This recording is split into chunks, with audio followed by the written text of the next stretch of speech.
Everyone, today may dumating na namang box yung in-order ko online. Ngayon ay gagawa tayo ng unboxing. Ito siya guys, diba? Malaki yung box niya. Ito yung i-unboxing natin. Tignan natin kung ano yung sa loob, diba? Ang laki. I-unbox natin siya. Ito sa mga crafters. Kaya siya, galing siya sa sa Behance of Crafts. Ilang araw din bago dumating kasi lagi akong wala sa bahay. Lagi na postpone yung pagde-deliver. Kaya ngayon dumating siya. So ngayon ay i-unbox na lang natin. Sa aking background guys kasi dito tayo nakapaglinis sa aking craft room. Ang dami ko pang lilinisin.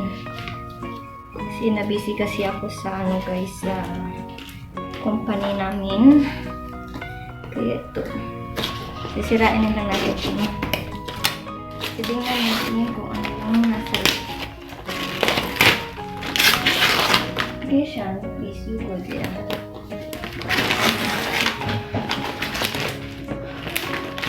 May makukulit na bata. Parang pizza at yung nasa loob. Ito siya. Ayan nga. Pizza nga yung box niya. Pizza pasta, di ba?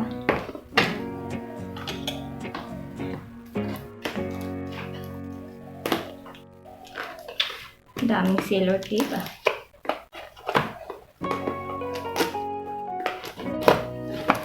Ano kayang laman ito guys? Ayan, nandito na yung in-order. Ito guys, ang dami. Ito, nakabili ako ng hair clip. Always get a clip. Lovely, please. Iko din. Ang kulit ni Bonso.